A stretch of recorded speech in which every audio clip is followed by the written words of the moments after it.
Good evening, everyone. Welcome to the Asian Civilisations Museum and uh, another one of our lectures. Thank you all for coming. It's my great pleasure to welcome former curator at the Rijksmuseum in Amsterdam, Ebeltje Hartkamp Jonxis. She is been a curator of Dutch in Asia, but also of textiles generally. And I have to say that we've met in a kind of serendipitous fashion because I wrote myself a small article on Sri Lankan ivory carving, and she noticed it online. And we started a little email correspondence and found out that she was working on this, as I knew her work in the Dutch in Asia generally. She did a very nice exhibition, a book a few years ago on the Dutch splendor in Asia. And so I said, well, you should just come to Singapore and give us your wisdom and your intelligence. Have a look at our ivory carvings, because we've been very actively involved in looking at Sri Lanka. I'll just say a few words about Sri Lanka because it's an important touchstone, really, that is often forgotten in the history of the world. It seems not to belong to anything but itself. It's not quite Indian. It's not quite Southeast Asian. It's not quite, well, what is it? It's a Buddhist island that's also had a very multicultural heritage. It's controlled in part by the Portuguese, the Dutch, and the English in very quick succession, which makes it a very fervent and interesting melting pot. For Southeast Asian religion as a whole, it became a touchstone, of course, for Theravada Buddhism. It's one of the places that preserved this belief and these forms, and so it becomes additionally important for that reason. So let me welcome Ebeltje, who will talk to us about Sri Lankan ivory carvings for the European market.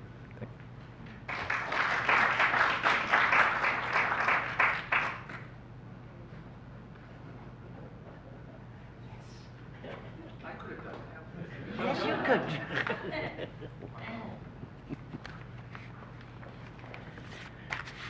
Well, first of all, I want to thank you, Dr. Alan Chung, for inviting me to lecture here in Singapore, this beautiful museum, and thank you, the audience, for your presence tonight. I want to start with a personal note. Today I visited the I mispronounce it, Peranakan Museum, and I realized that my children are Peranakams. I had not realized it before. You may ask, how come? But my husband's mother is of Dutch-Indonesian descent, and she, well, Grandma Tuti, very Indonesian forename Tuti, felt always a little bit ashamed of her background. I felt so sorry for her. She had her hair dyed, or rather bleached, and she came in the 1930s to the Netherlands to study there, and her father was a Dutchman and her mother was Indonesian or partly Indonesian, I don't know exactly. So she married my husband's father, and anyway, and I married my husband. But I never saw at him, and still don't see at him, but for his dark black hair, which is now almost white, that he has this mixed background. Yet, our eldest daughter, you can see it. So she is the real Peranakan. Our other daughter does look more Dutch, but nevertheless, I'm very happy to be in your society, which in a way is my family. Okay.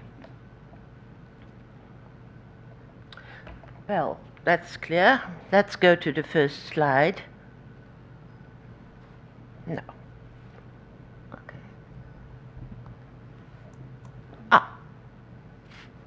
Well, it's a little bit crooked. Do you see it right? I mean, it is rectangular in shape.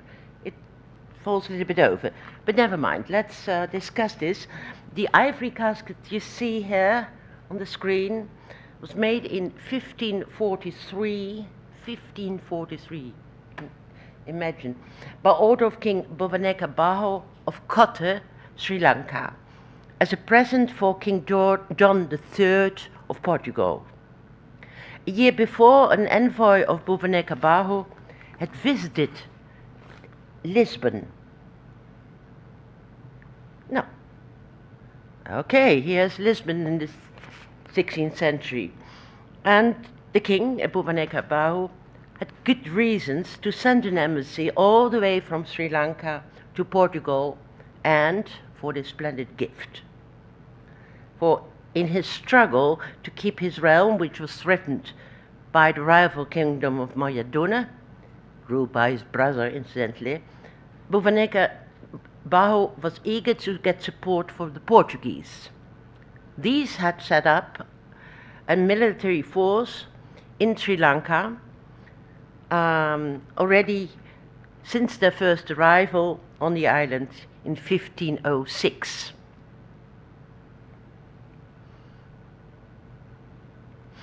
An engraving from 60 years later is about Dutch contacts with Sri Lanka. In 1602, Joris van Spilbergen, pointer, well, I suppose you can identify him. Well, I don't have to point that out. Commander of a Dutch fleet, equipped by a group of Dutch entrepreneurs, sailed from Veere, that's the little town of Veere in the Netherlands, to Sumatra and visited Sri Lanka on the outgoing journey. His ships anchored at the east coast of the island. It is a small detail, but it's interesting that he anchored his ships at the east coast. I suppose he did so because the Portuguese had then established already their fortifications at the west coast and the south coast. So he chose a very small harbor south of Trincomalee. Well, he traveled from there. Now I need it. To the Central Highland and to the homonymous capital of the realm of Kandy, where he was received by King Vimaladhara Surya. I tried to make a very good PowerPoint, but oh well. Can you? This is the harbor where he anchored his fleet, and then he traveled to Kandy, where he was received by Vimaladhara Surya first. The king, as I said, ruled over large parts of Sri Lanka after the collapsing of the Coveted realm. And incidentally, Coveted is here. Here was the Coveted realm. At least its capital was situated over there.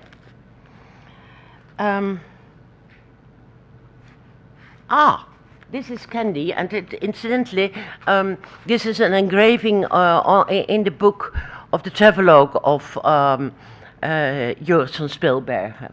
So that's how van Spilbergen entered the court of Kandy.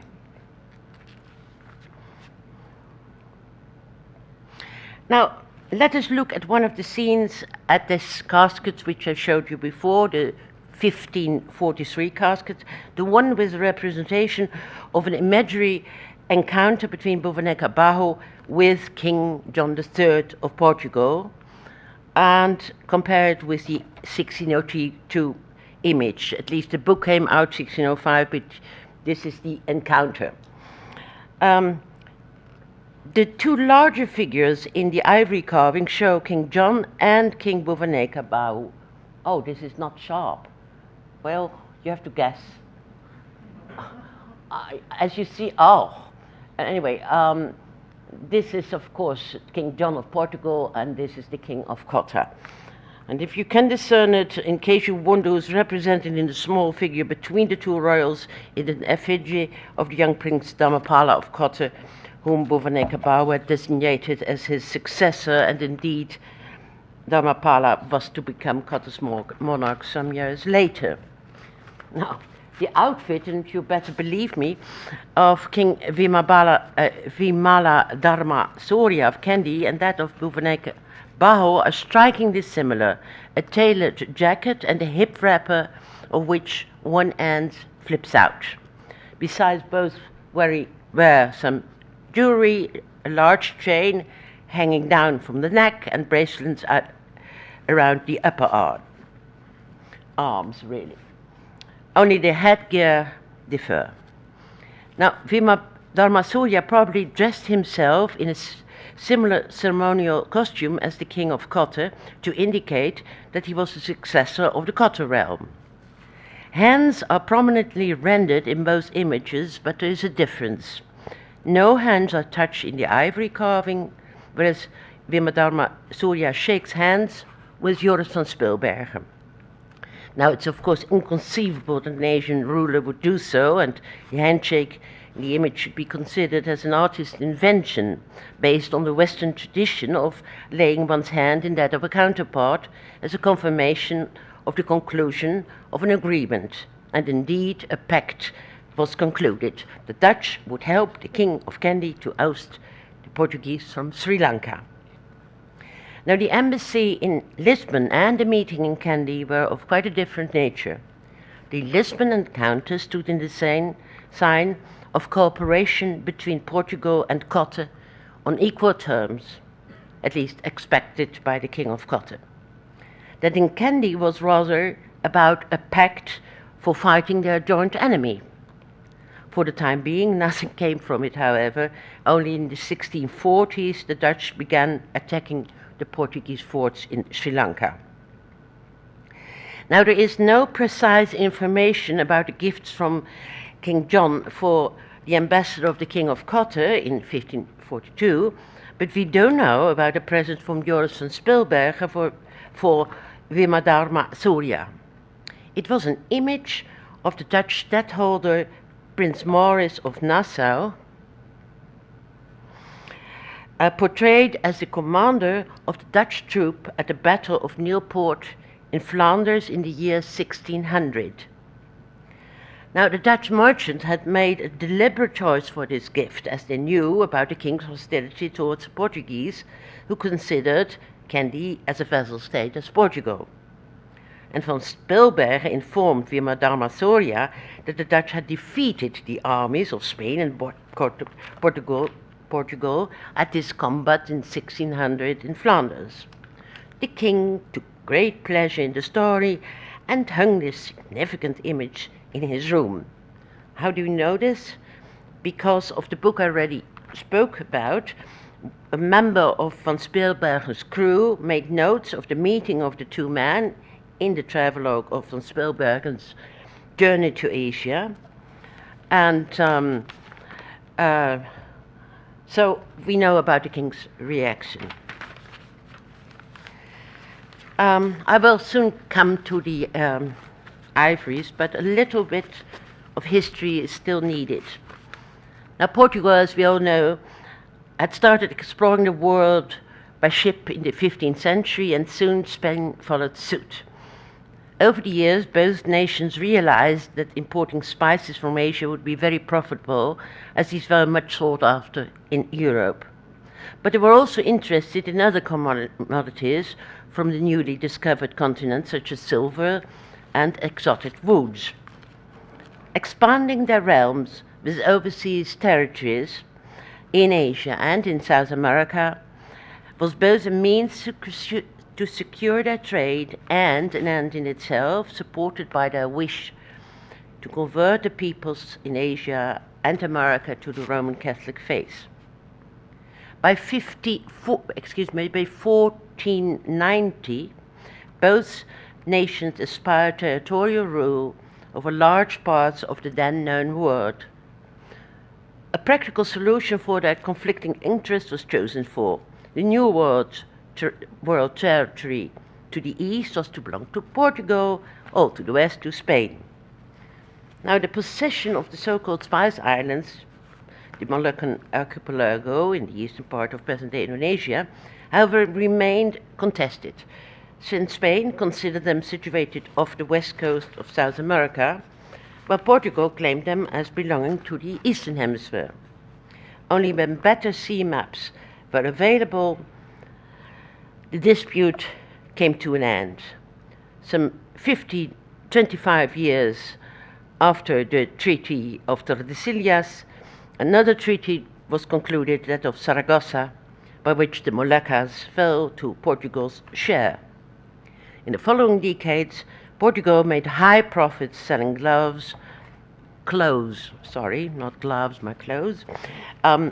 mace and nutmeg from there in Europe.